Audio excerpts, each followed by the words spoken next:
So I want to talk a little bit about the nature of a complete system within the internal arts. Within arts such as Qigong, Nei Gong, or sometimes alchemical systems, there are a few components that you would expect to see in a complete system. So why this is important or helpful to know is so that you can identify whether a system is sort of being kept as it's been passed down from generation to generation through a lineage, whether it's been kept in its complete form or whether it's been adjusted. But the caveat to that is I should add that I don't necessarily think that everybody needs what I'm calling a complete system, or even that we should think of complete system as meaning good and incomplete as being bad, because that's not always the case. Because basically what happens within a practice is a group of people, a head teacher, generations and generations within a lineage will develop a system. So obviously the system is not built all in one go. There might be a series of key principles that the founder established within that particular practice, but then of course his disciples that went on to become masters themselves and his disciples under him or her disciples or whatever will gradually expand out upon that system, so that you find that 5 or 6 generations down the line, although the core practices might be the same, there's been some adjustments and some evolution of the method. Now of course the error will arise if that evolution took place or those adjustments were made to the system by somebody who wasn't qualified. So generally there was a long period of apprenticeship type study under the lineage holder, and then only once that person had really integrated and mastered that system were they allowed to make any adjustments of their own. So then you'll start to see little new exercises come in, or adjustments to the way something is explained, or whatever, but still we would call that a complete system. So a complete system essentially within most spiritual traditions was designed to take a person through a particular process that usually led to some kind of spiritual evolution, whether it be awakening or freedom from the samsaric cycle or whatever. It depended what the tradition was after. So if you look at something like the Daoist system, so most Qigong comes from there or is related to that tradition, not all but most. We're really looking at a system that evolves the body, then converts the energetics within the system, mastery of Qi, and then after that onto spirit and consciousness work. So we have this step-by-step process that it tries to take a practitioner through. So this is what I call a complete system. But an incomplete system won't necessarily have all of those same qualities, but that doesn't necessarily make it bad. Because, for example, medical Qigong is not a complete system, but that doesn't make it bad, it doesn't make it wrong, because it's incomplete for the simple reason that medical Qigong focused on one particular thing, which was medicine. So you can think of that system as almost like it's specialized in something. So medical Qigong started to push out some of the components that weren't required, some of the more complex alchemical work that would have been kept behind closed doors in temples, and it took out some of the religious teachings and so on, and then moved purely into medicine. And then you get other traditions, for example, that might specialize, just off the top of my head, some of the Nei Gong ones I can think of that specialize very much in the development of power. I mean power like dominance, but I mean they focus very much on the building of so much energy within the system that it kind of blasted a person through the kind of cultivation process. So as an example, I mean those systems I'm not necessarily a fan of, but I can see why a lot of people are, because they were kind of a no-nonsense, let's just sort of throw safety to the wind and push ourselves through that process. So that's just another example of how something can be incomplete. It can just kind of focus on one thing. Then you might have a system that is really designed maybe a little bit more for the general public. So that one can become what I call incomplete, because maybe they want to strip out some of the things that are a bit more complicated that required, countless hours, 10,000 hours studying one thing, and really just wanted to make it more approachable to people. So a lot of the kind of common Qigong traditions and Qigong sets that you see these days are from that place, and I think that's a good evolution. Personally, I think that's a healthy thing. If something can be adjusted so that more people can approach it and fit it in with their lives, then that's not necessarily a bad thing at all. So these are, stripped down or specialized or whatever methods that a lot of people are practicing, but they will all have branched off at some stage from a complete system, one that contains certain components that I'll explore in a second. So then those would be the positive reasons for an incomplete system, but then of course there's negative reasons as well. And one of those negative reasons might be that somebody changed something too quick, or somebody wasn't taught the complete thing before they taught themselves, or rather taught independently themselves, I should say, because it's quite normal when you're apprenticed to a lineage holder to start teaching underneath them, you know, to assist them, but you shouldn't teach independently until you're familiar with the whole thing. But sometimes that happened too early, and it can happen for various reasons, like, you know, the ego of the student. Maybe the student wanted to go do things out from under someone else. That's very, very common. Second reason might be that the teacher died. I mean, that can happen. Sometimes someone was studying and they might have think, right, I'm going to dedicate the next 50 years to learning this gift of humanity, and then 20 years in the teacher dies. What do you do? If you're the person that has the most knowledge left, I suppose that is a bit of a tricky one. Do you carry on teaching an incomplete system, or do you let it die completely? And often what happened was, I can think of, I won't name them, I can think of a couple of lineages in particular where this happened. And it's not necessarily the fault of the founder of that lineage, because they were kind of doing the best with what they had. So in some cases, they'll just carry on teaching what they learned. And in other cases, they will try to combine things in from other lineages. So you start to get mixed traditions starting to appear. And sometimes that works. Longmenpai, that's an example of a mixed tradition that worked quite well. They integrated various Buddhist, Daoist, and even Hindu, in my opinion. You don't see it written down, but I think there's a lot of Hindu components in there too. But they combined it to form a tradition that worked. But then there's other ones that didn't work quite so well. Some of the, try not to be controversial, but some of the Chinese systems that tried to integrate with the Southeast Asian lines didn't work quite so well. So you have this kind of, you know, swings and roundabouts of the positives and negatives of combining things. So this is another branch that these traditions can kind of take. A third reason that sometimes lineages suddenly became incomplete was wars. So people kind of discount that. They look at the actions of the student and the actions of the teacher, but you also have wars, because you've got to remember that, like certainly in the old days, it was only really males that studied these things. You had traditions that had nuns, of course, but they kind of kept them separate. So there's this whole kind of misbelief that something like Taoism was always very gender equal, gender neutral. But that really wasn't the case. Not if we look historically. I mean, certainly the percentages of male practitioners versus female practitioners had a very male leaning, and most of the lineage holders, with the exception of very famous teachers like Sun Bu or something, were male. So the downside of that, amongst other things, is that if you have a war, who goes off to fight? Well, it's the males, and it's usually the young males that go off to fight in the military, and often they were the students.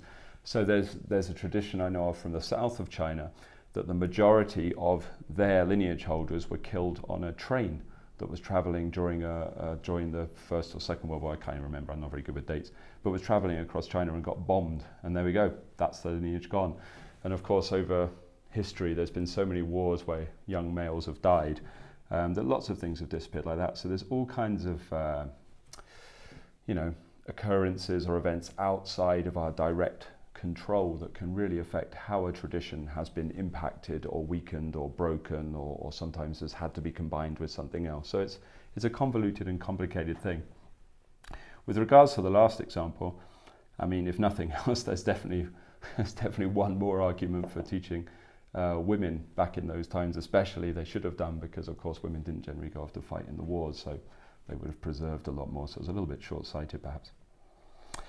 So if you then have a look at what I call a complete tradition, it's very easy to see, or I think it's easy to see. You know, this is just kind of my experience from spending, it is, well, a large proportion of my life out in, well, most of my life, to be honest, out meeting people and meeting teachers and studying within traditions and exploring and following dead ends and ones that aren't so useful, and then things that are very useful, and kind of trying to piece together how these things work.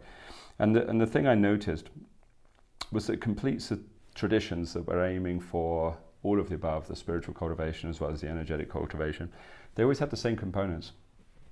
So very much I learnt to judge very quickly when I went in, does this system have these components? If it doesn't have all of these components, then I know it's not a complete system.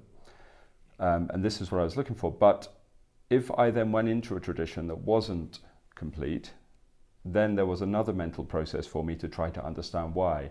Was it incomplete because it was broken? In which case, I generally moved on, to be perfectly honest, because it wasn't what I was looking for. It wasn't what was serving my personal purposes. It might have been helping other people, but it wasn't what I wanted.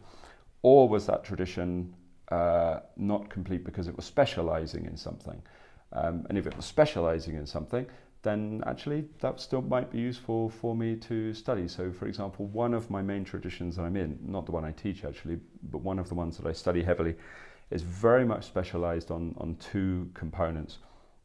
But I don't see that as a weakness. So this tradition that I'm in, that isn't represented by Lotus Nei Gong, it's just a personal practice. It definitely is what I call incomplete, but it's incomplete because it's specialized in these particular areas. And I'm fine with that. I'm okay with that. That's okay because it's very good at these things. So this was kind of the mental process I went through. So first of all, is it complete? Secondly, if it's not complete, why? Is it for reasons that are still useful to me, or is it things that maybe I want to look elsewhere? And that's very subjective, of course, very personal. So a complete system, in my opinion, has 5 components. 5 components that should always be there. So first of all, don't think complete means lots of exercises, because or lots of practices, I should say, because that is kind of separate from how effective a system is. So some traditions have a lot of practices, like it's terrifying. You look at the list and just like, oh my God, I got to do all that. Like you're looking at 300 years work or something to get through all that. They're huge. But then at the same time, other traditions are quite small, quite succinct with what they do, not many practices. But that doesn't mean the ones with few practices are going to be done any quicker. It normally just means you're going to have to do a lot of them. So it's not normally to do with this. What you'll find is that, more importantly, does it contain, number 1, should be foundation principles.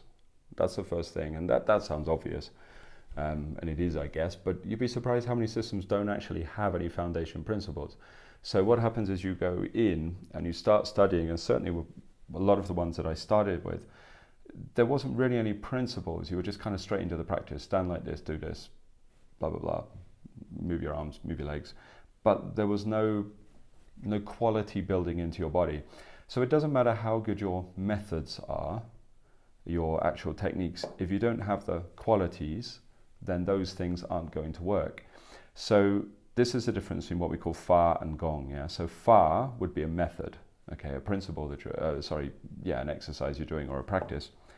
Gong would be the inherent quality that is trained from that practice.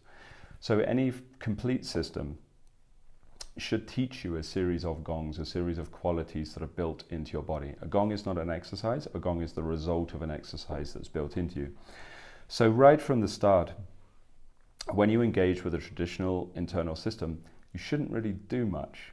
You will either usually be sitting and working on your breath, or working on a mental quality, or you'll be standing, a lot of standing, to build certain physical qualities into your body. So if I use the example of the main method that I teach, we have a standing posture called Wuji, which is, every system pretty much has a standing posture called Wuji, don't they? But we have this key practical Wuji. Now, for anybody who starts out with us, the vast majority of your standing practice when you're not sat is going to be based in Wuji for many, many, many hours. So what we're doing while we're standing in Wuji is not trying to circulate the Qi or anything like this particularly. What we're trying to do is build certain qualities into the body. So these qualities are, some of them are energetic, but a lot of them are physical. So it's building the correct biomechanic structure, tissues are changing, things are connecting together, elasticity is forming, tension is disappearing. So the body contains certain qualities. So then what happens when those qualities are in your body, from hours and hours of standing, then when you start to do the moving exercises, whatever they are, you might be doing some Qigong sets or something, those qualities are already going to be in your body because you've done the standing. Yeah. So the idea behind this is that if you're moving, it's quite difficult to build certain qualities into the body. But if you're standing, it's quite simple. So we build them in through the standing and then we move. So I think most people will understand that if you look at traditional systems, that often the start point is static work. Okay, and at the beginning, this is why. So Wuji is considered like a start point that they represent with a circle, and then the rest of the system kind of comes out of it. So we build a lot of our qualities this way, and you might have a seated practice that builds certain breathing qualities in, and things like this. And often within the Daoist traditions, they'll say that they're returning your body back to normal, like how it's supposed to function. But for me, I don't think that's necessarily the case, because like I don't think all of those qualities are inherently there when we're born. So I think it's an odd use of the term. Maybe several generations ago, I don't know, I've got no idea. I think that really, more importantly, those qualities should make your body and your breath and your mind just function as efficiently as we can for what we're trying to do before we start out into the rest of the system. So that's kind of ingredient one, principles. And you should be able to identify what are the key principles that this system is trying to show me, not just what is the exercise, what is the method, where am I, what channels am I trying to open, what are the principles this system wants. After this, you then have four components, which is static standing, static sitting, Qigong, we could say, which to me is more sort of gentle moving, and then Daoyin, which is I use the terms a little differently from other people, but Daoyin to me meaning more opened and stretched and maybe more physically demanding movement. Yeah, so really I'm talking about a Qigong or Nei Gong system, yeah, not martial arts right now. So again, static standing, static sitting, moving exercises that are a bit more gentle and soft, and then more physical, stretched, dynamic or demanding movements. These are your four components that you have. And the reason we have these four is because we're trying to adhere to four relationships between yin and yang, between moving and static. And this is what we need to understand. So, standing work first, or static standing practices, which some people will call Jianzhong, but it doesn't matter. Some people call them Dingshi, doesn't matter. There's different names for them. Static standing work should be something called movement in stillness. That's the principle. So essentially what they mean by this is the outside body is static. You're not moving, right? You're standing in a position, normally a very exact position that takes time to learn. It should be very specific. So when the outside body is not moving, the inside of the body should be able to move. This is the principle. And almost all traditional internal systems, anything from Tai Chi, definitely includes it, through to Nei Gong and through to Qigong, if the traditional contains this kind of work. So these standing postures will normally, there'll be a few of them within a system, sometimes lots, sometimes a few. Sometimes they're combinations with mudras, hand positions used as well. Sometimes they're just large positions you hold with your body. Very, very common across the Chinese traditions. Now the idea is that essentially if the physical body is held in a certain position or released into a certain position, depending upon the qualities you're using, then the inside of the body can start to activate as a byproduct of this. So you'll find that all of the activating work is done during static exercises, all of the turning on of the dantian, of the building of the qi, the moving of the qi through the system is almost uniquely done in the static work. So movement on the inside, stillness on the outside. Yeah, so that's our first principle. That's why standing work is really important, you know. Like sometimes people are confused why. It's very important for this, because this is what turns on all of the insides. Our second quality would be the opposite. Let's do it the other way around. So movement on the outside, stillness on the inside. Okay, movement on the outside, stillness on the inside. This is Qigong. And this is the one that confuses people the most, right? So moving Qigong exercises. So it doesn't matter what they are. We have a set called the Jiben Qigong, as in foundation Qigong exercises we use quite extensively. Other traditions might have something like the Baduan Jin or the Animal Frolics or whatever. It doesn't matter. Whatever set it is, I'm sure you can find a moving set somewhere. So often people will think that the moving exercises move your qi inside, which is half true, yeah, kind of. As a byproduct of your body moving, the internal system will move in the same way that I would hope if your car drives 3 miles down the road, your engine goes with it, otherwise you've got problems. So obviously the vehicle is going to carry something from the inside. But there's definitely a lot less movement internally in comparison to the amount of movement that the outside body is making. That's definitely true with moving Qigong exercises. So essentially, with moving Qigong exercises, what you're normally doing is just kind of circulating what's already there, kind of pumping it through the body, the blood's moving, the lymph's moving, stuff like that. The nerves are being stimulated, so the tingling sensations are coming, and maybe sometimes some of your yin and yang qi, whatever is inherently there, is going to pulse a little bit. So it's moving with the body, but it's still not moving to a huge degree. Not the same as when I stand still, because when I stand still, it's almost like the differential between the stillness and the movement enables the dantian to fire up, and certainly a lot more activity on the inside. So the stillness that they seek on the inside for moving Qigong exercises primarily is going to be your mind.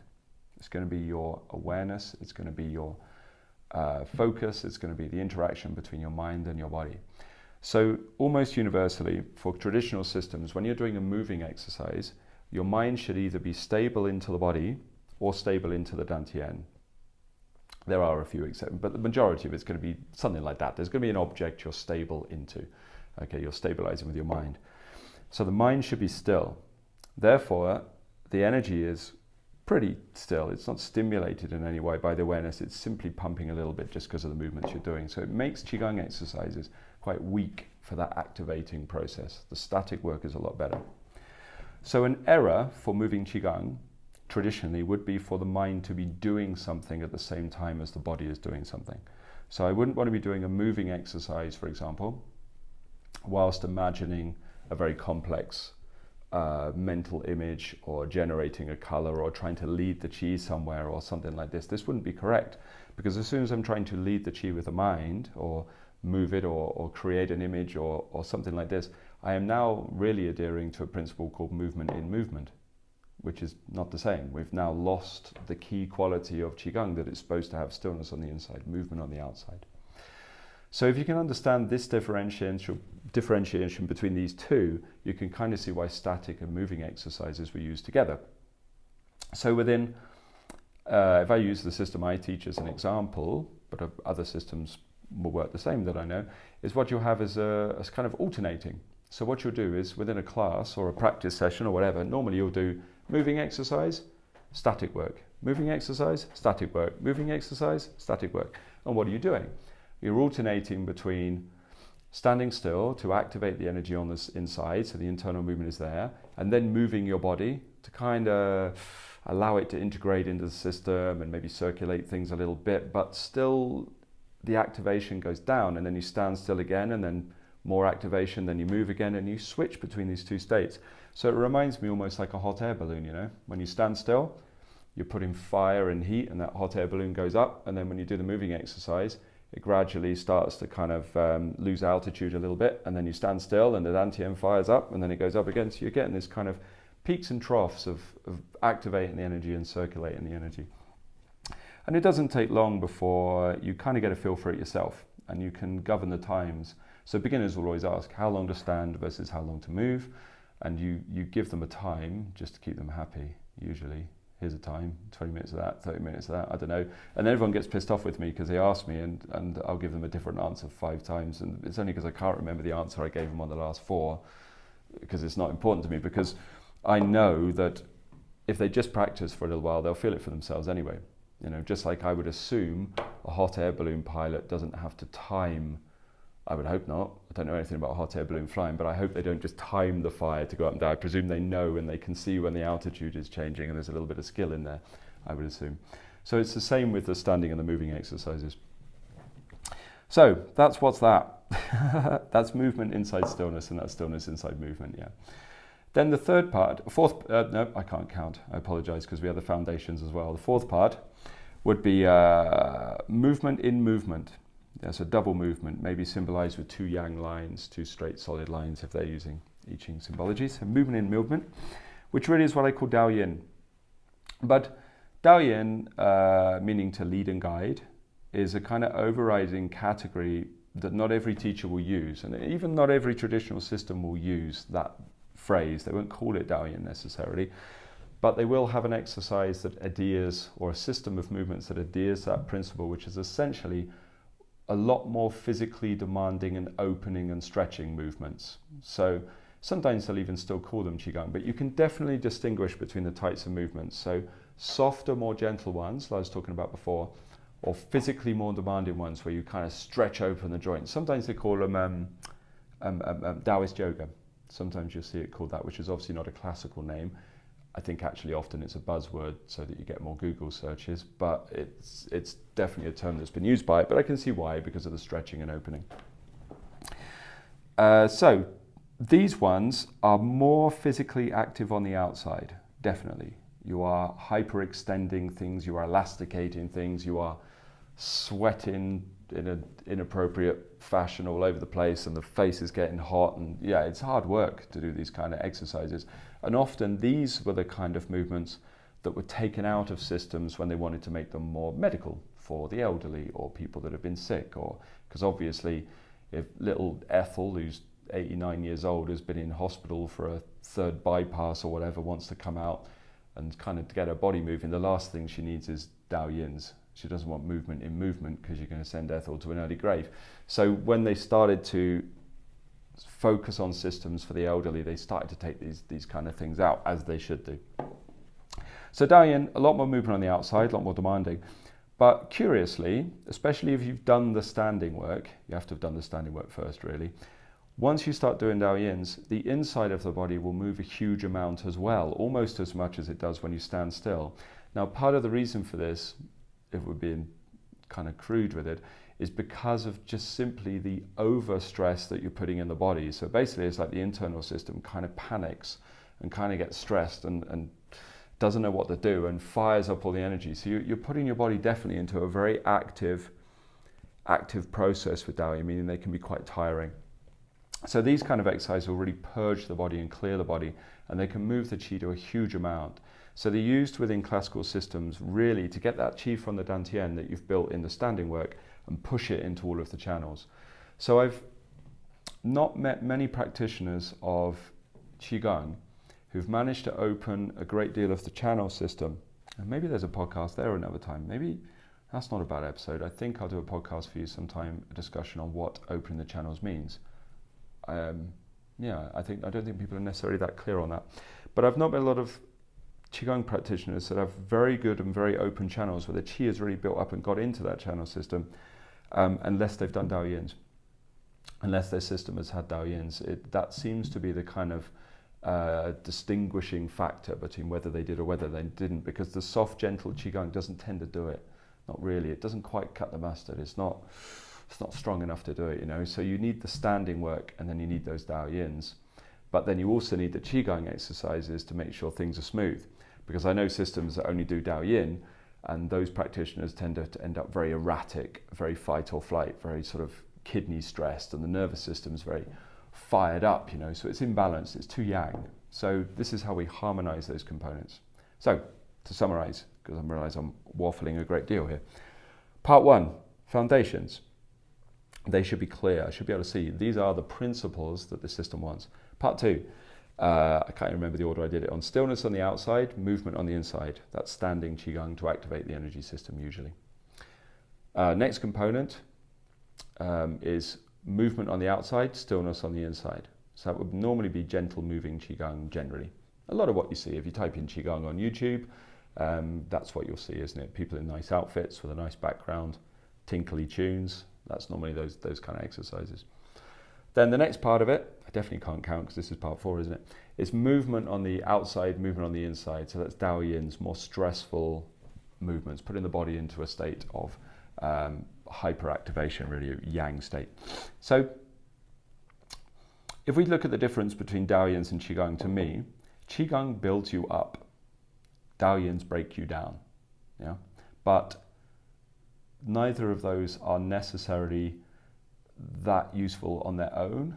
I think it's useful to have both. You know, it's equivalent of going to the gym. To the gym breaks you down, in my opinion. So it does break down tissue to replace them. Martial arts training, a lot of that breaks you down so that something is unable to change. Tissues break down, muscles break down, fibers change. But then you also have the rest period or the recuperation exercises or whatever, the health exercises that builds you up. And when the two of these work together, then what you get is a very quick change process within the body.